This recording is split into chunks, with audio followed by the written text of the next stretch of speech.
Hello and welcome to Self Talk. I'm your host, Rachel Astarte. Today, my guest is Denise Miceli. She's an inspiring, empathic guide and mentor in creating space for change and growth. She's known for her talent in energy healing, intuitive hot seat coaching, and teaching new ways of accessing authenticity, which we love. That's what we're all about here.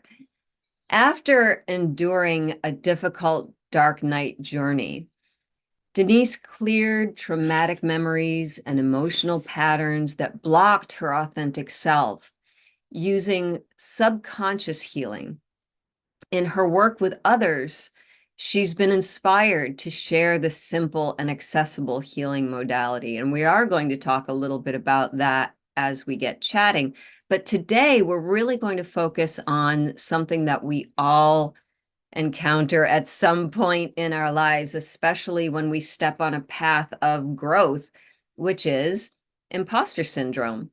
This feeling that somehow we are not enough or that we are not good enough to do the thing that we're setting out to do. So before we dive into that, first of all, welcome, Denise. Thank you. And Glad to be and here. yeah, I'm so glad to have you. What and maybe you want to talk a little bit about your dark night of the soul. What got you into this field? What was your calling? Well, it really originated back to being young and just struggling in a family dynamic that was troubled. And so, from a very young age, I sought ways to come back to myself because I felt very much in the role of rescuer. And so, I was very motivated by yoga and breath work and meditation. I mean, adolescence. And so it was a kind of a strange thing that I got into it so young, but it really saved me. And so I've been a practitioner of those things. And over the years, I believe that's what really helped me to kind of get connected to who I really was and to challenge that role of always putting others first, which is something that we develop right in that stage of 0 to 7, which, I mean, it jumps right into what is subconscious and conscious. Most people think that the conscious mind is in charge 100% of the time, and it's exactly the opposite. It's like 10% of the time. There's so much research now, and I mean by neurologists and people studying the brain on all different from all different backgrounds are saying no, 90% of the time we are operating out of the subconscious. And so, when were those things developed in us, that sense of not being enough? It was 0 to 7. And I say that because it can go back to being inside of your mother, what your mother is going through. And so, if you look at it that way, then it makes sense that what happened during those years, even if you don't remember it specifically or accurately, right? There was a feeling that is carried through. And so that's how I got into just kind of alternatives to, you know, I mean, I did actually go to therapy by the time I was in my teens, and that was helpful. But I always wanted something that I could practice that was simple on my own. So that's kind of how I got into it. Yeah, and so really it was, and for many of us, many people who are in the healing fields, it's our own woundedness and desire to heal brought us to what we do. And isn't it interesting how um, when we awaken, the very first thing we want to do is help others do the same. Exactly. And I think that that has a thread into a little bit of imposter syndrome because there's a certain amount of toxicity around being the rescuer.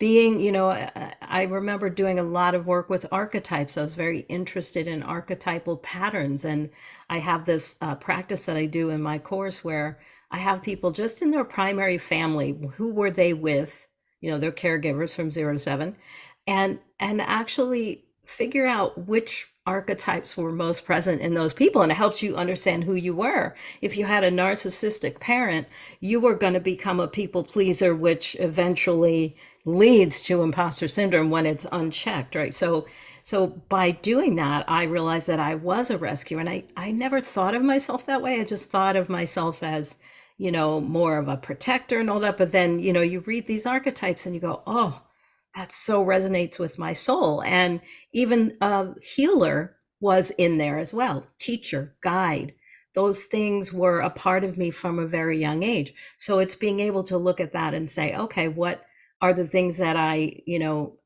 can demagnetize or, decrease the negative part of that.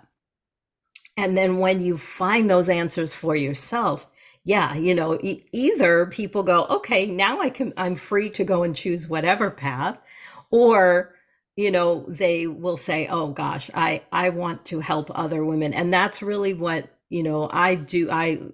As you mentioned, I feel, that I love creating that container for women. And I don't close my sessions to men or others, but I feel like when you create that container, there's so much healing and bonding that happens. So I love that part. Yeah, absolutely. So let's make it really basic. Sure. I think people have an idea of what imposter syndrome is, right? The feeling of not being good enough. But since this is what you really focus on, how would you define, I mean, that's a very basic definition. How would Sure. you define imposter syndrome? What does that look like? How does it show up for people? So I have so many examples, but I think the basis of it is that when it becomes imposter syndrome, the person has been in a role of putting other people first or worrying about how they should, what they should do in their life, maybe what their parents' expectations are, um, whatever the external, right? Whether it's family, culture, a number of economics that they should be doing, right? And there's that shoulding on ourselves. It's always a part of it. And so they become disconnected from their authentic selves. So, the biggest example is someone who, is expected to go to college, is expected to, become a doctor or whatever, and does that. And they get there and they're like, this is not who I am. And it's just scary because you wake up one day. And for me, there was a reversal expectation of like, what, you want to go to college? And so, it can happen in any direction. It can be expectation to be married, expectation to have children, right? When women get to a certain age, they're like, oh, I have to make this decision. It's, expected of me. If I don't, what, so it's always putting your life on an external path and then waking up one day and saying, you're so disconnected from who you are. And so it could be in any area of your life, but for a lot of women, it can be tangled up with, they're trying to be everything, right? There's that rushing woman syndrome. And a lot of my clients are 40s and up because they're trying to be moms. They're trying to be, they're taking care of everything in the household. They have a professional career. And all of a sudden, their health is going downhill, everything. And when they start to, and this is the interesting thing, because I actually found subconscious healing a few years ago when I was working with people on health. I'm a passionate health nut, and helping people to unravel patterns of, eating and things that were not really helping them. And what I realized is that as soon as they started to change or attempt to change, I'm going to cook this way, I'm going to shop this way, I'm going to prep cook and be prepared for life. And people around them would be like, what? You're not going to drink anymore? What? You're going to, and it was like the resentment comes in. Why? Because that person begins to realize they are not really making their own decisions anymore.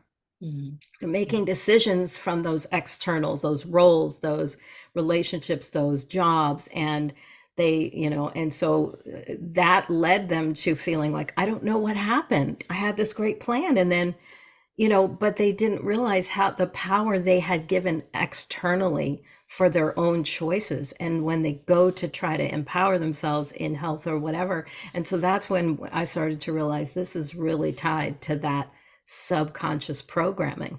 Yeah, So and the hence the word imposter. This is not who I am or who I define myself to be, or do I even know who that is? exactly. So, the that was the impetus for it. And when I started doing that, and I still get people who come to me and say, I've tried everything, I'm doing all this great stuff, but I'm just not getting anywhere. There's something blocked there.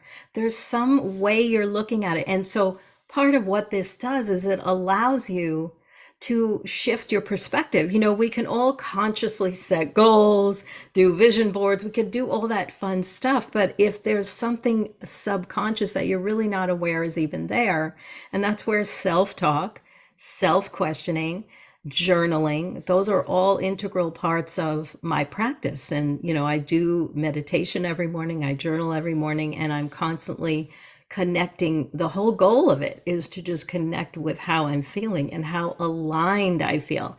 So I feel like imposter syndrome is a complete misalignment of the self. The body, mind, spirit, soul, whatever you want to call it, has become kind of enslaved to externals.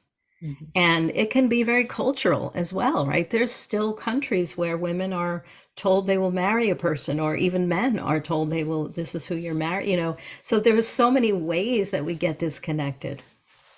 Yeah, and so that's another and probably more pervasive way that imposter syndrome shows up. The other one being, and I sort of briefly touched on it at the beginning, where we are about to embark on something that is important to us, and yet we feel we're not good enough, or we don't have the skill set, or we aren't again, that's that negative self-talk holding us back, saying you can't do this thing that you've set out to do. That's so that we almost feel as though we are pretending to be Yes. something that we aren't, as opposed to, well, I mean, which is the same thing you're talking about, but Mhm. it's about a competency that we feel, even though we may be perfectly able to do something, there is a subconscious uh, understanding that we aren't, which comes from that patterning. But before we go into that a little further, why do we develop imposter syndrome? And I'll go back to the subconscious here because I think that understanding this is really the basis of it. If we think of our subconscious mind as a camera, it's literally recording every single piece of our lives. And so we have this enormous cloud of information, and it goes into a protective mode. Whenever we are trying to change, especially, but under times of stress as well, it is going to come up in that negative self-talk. It's going to say, oh, I like to use a dating example. It's like, you're chatting with someone, you like them, whatever, or even for a friendship, and you go, oh, don't get too excited. Maybe they're lying, like all of that stuff. And if we don't do it to ourselves, we do it to the friends, right? Family members that you can get in a pattern with. And so it's our negative thinking that is, and I believe that our subconscious has a negativity bias because let's face it, we all have ups and downs in life. Nobody has a perfect life. Even if you are happy most of the time, there are things that bring self doubt and situations, people change. I mean, everything is under huge transformation. It's pushing us out of our comfort zone and into a place where the subconscious is so ready to jump in and say, I don't think so. And to think of all of the reasons. And so when you go back to the memories, the emotions, even if the memories are not very clear, but they're just negative around dating or relationship, a lot of times it's because we worry about what other people are going to think. We don't even want to talk about that we have a date because we're afraid of like everyone's waiting to hear, that there's this external pressure that becomes more important. But not only that, it's very connected to pulling out the negativity we're holding on to. And so that's where clearing that, we'll never get rid of those things. They're part of who we are, but we can certainly tone them down. And so part of the work is actually doing the self-talk of talking to those parts of us. If you've ever come across family systems therapy, a lot of that is very, integral to this work, because based on 0 to 7, we had certain key people in our lives. And those situations, if we did not feel seen, if we did not feel unconditional love, even if it was present, but it just wasn't perceived by us, then we have a deep sense of self-doubt. We have a deep sense of not being enough. And so by going into these things and seeing that this is what it was like, we can try to bring it down by talking and just getting in touch with those parts and saying, hey, appreciate you being there. I really do. But you don't need to be driving the bus anymore. Like, Right. I'll hear you. I'll see what you're saying. I know already what you're going to say about me meeting people. But I am not that child anymore, because the and this is really key with the brain. Your brain doesn't know where that thought's coming from. It doesn't know that it's a subconscious triggered memory. And that's a whole other thing we could talk about sometime, because really think about this. We didn't even have the word triggering 10 years ago. Now we have trigger warnings, right? Why is that? Because imposter syndrome is gone wild. People will react to things that seem so trivial, but there was some piece of that that affected their self perception, their self worth, their feelings of worthiness. And so triggering is now everybody's all Yeah, worried no, about triggering everybody it's the else. thing. And that is a true sign. And that is part of why I created my course, because I said, this is a thread through almost every single client that I've seen for 2 years now, is that there is something in life that just immediately pulls up that negativity. And, whether it's a thought, an emotion, or a memory, it's usually one of those three. But it's so pervasive, they can actually feel it in their body. They can, if they haven't dealt with it emotionally, they can actually feel it in, a chronic body situation as well. So, Yeah, that's true. But so you've said a lot, and I want to pull back okay, to a sure. point. No, it's great. Is the way that we approach those feelings of those imposter feelings, the negative feelings about ourselves. Do you find that there's anything helpful about imposter syndrome? Is there anything psychologically or spiritually even helpful that like what I guess it doesn't really help to say why does it exist? We know what Right. causes it roughly, Sure, sure. but is there anything beneficial? And I'm going to give an example of Okay. that may sound completely outrageous, but where I live in New York State, there is a pervasive weed that grows here called Japanese knotweed. It doesn't it's not native, but it is everywhere, and especially and it has no, in fact, when you try to pluck it up, and every year the town will come and take it off the sides of the road, and every year it comes back bigger. This particular weed, if you want it gone, you basically have to dig about 2 feet under the ground and make sure every seed is gone before it will be gone. And so it got me thinking, why is it here? Everybody hates it. I don't think it's Mhm. terrible. I mean, it's kind of pretty, but it really is invasive. So I did some research and I found out that the making a tincture of the roots of Japanese knotweed is actually medicine for Lyme disease. And we live in a very Wow.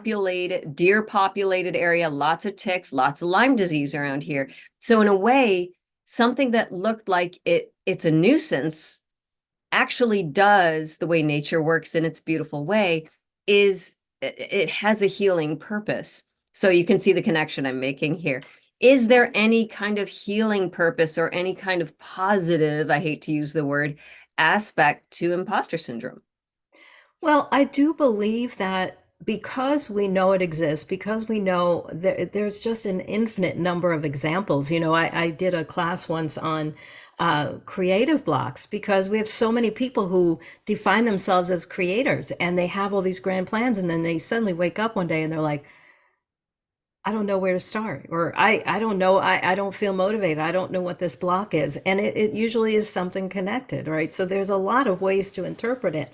But what I see is that in order to know how to become more authentic, we've got to know what those blocks are. So having a sort of more of a terminology for it is helpful because we have to identify the weed so we can figure out how to get rid of it, or like you said, at least reduce it. And I think every state can probably relate. There's something that grows that we don't want, but then when you look at it, the roots are there for a reason. They're there to explain how you got here. They're there to explain.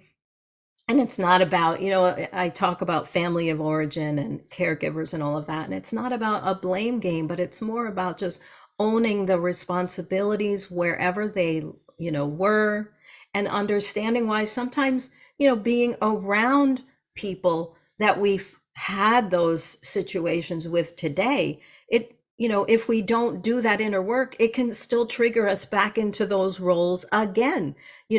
Welcome to the holidays, right? So Yeah, a lot of right. people go through this kind of a struggle because they're afraid that going back there, they're going to feel the same negative ways, right? So it is helpful in the sense that it is really the beginning place. So when we start a session, we try to get everyone into a kind of a relaxed mode, but then we do a little bit of conscious digging to say, what's the most present emotion? What is the emotion that just you persistently go back to?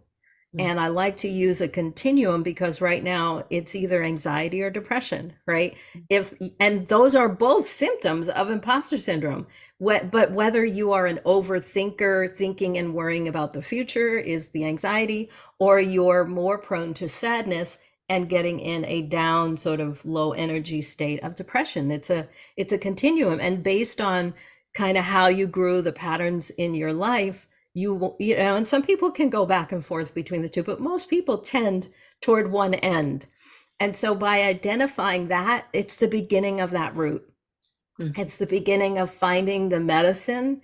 Like, you have to know what that resistance is and see it and understand why it came about to whatever degree, because some people don't have specific memory, but they might just have that feeling. And I'll just tell you a quick example. I had, through my work, remembered an age, a memory that was triggered by looking at old photos. And it was a feeling of not being seen. And I was 4 and I had my shoulders up like that and my hands out like this, like, why? And the memory, the emotion came back through seeing that picture. And it was a feeling of, why am I not included? Why am I not getting a dress like everyone else? And everyone laughed and thought it was so cute. And I was crushed. So, and it was a long journey from that point of feeling like I was just on the outside of that structure.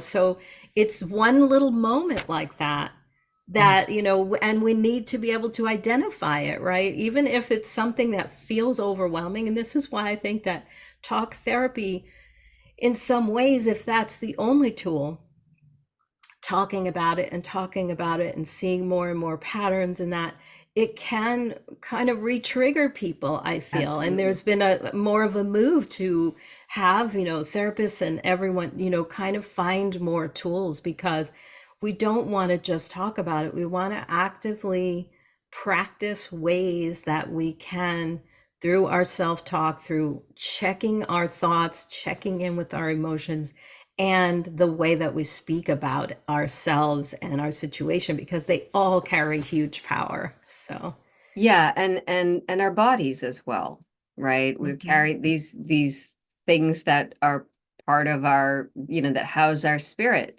and our mind. To our bodies are always talking with us, and when we don't think our feelings, we feel them. So being able to tap into that as well, to use all of the resources available to us, right? Which is the holistic psychotherapy, which is so important. I agree. Talk therapy can be re-traumatizing if all you're doing is staying up here, right? And so I really appreciate that perspective. So let's talk about rock your blocks a little bit. What does that Sure. mean to rock one's block? Well, I think, it just really, it was an inspired moment I had with a coach friend of mine where I said, I really just feel like everyone has, a sort of energy about them. And for me, when I get interested in something, I'm very passionate about it. And so it really just fit. It fit with my personality. And also, I had been through, more than probably one dark night in my life to where I had to make a tough choice to leave behind things that felt comfortable. And in doing that, in finding that courage to step away and rock my blocks, things that I feared, right? Because a lot of times, when does imposter syndrome really show up is when we're trying to make a change. We're trying to, assess why we're not happy in a relationship, a job, a career.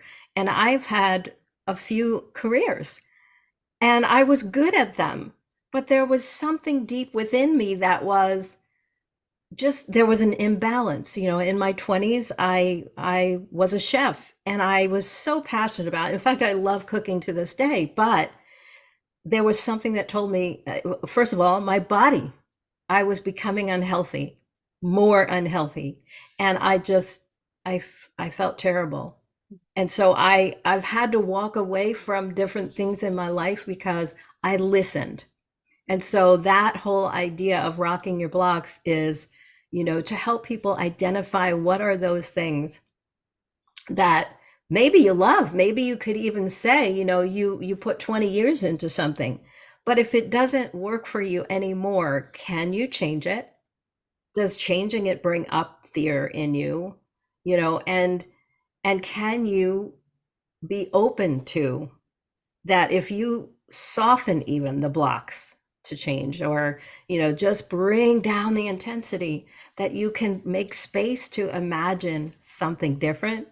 So it's like you have to clear away the weeds in order to plant something different that might actually help them to grow less, and so that's really where rock your blocks, the concept, came up. And now it's kind of morphed into, I do individual coaching, but I really want to move towards more a small group because the power of the interaction. But I also do, I have a YouTube channel where I create meditations so that people can just begin that self-awareness journey, like short meditations, mostly 15 minutes for beginners, 30 minutes. And then I started writing, and I've been writing on Medium for a while. I have many articles about imposter syndrome, and I give people just some journaling tools. I feel like people who read sometimes are people who like to write. So I love being able to use different modalities to reach people, because not everybody is going to go listen to a meditation video, and not everybody's going to go read articles, but here's little windows in to finding who you are and to connect with yourself. So Beautiful. And you just beautifully segued into my next question, which is, how can people find you, Denise? So I have a barcode here where you can get on my email list, and it will take you to a webinar that is recorded. If you're interested in imposter syndrome, people pleasing, any kind of stuck emotional patterns, you'll get linked up to see that. It's about 20 minutes. But then you'll be on my email list, so you'll be informed of anything new that I publish or put out there, and you can stay connected with me. And there's always an option to have a free call to see if you would like to work with me. So. Beautiful. And so for those watching the video, the barcode is on the screen. For those listening, what's your website? Just so that people will be able to find you that way. Sure, it's just like it sounds. It's rockyourblocks.com, Mhm. and with all, no spaces in there.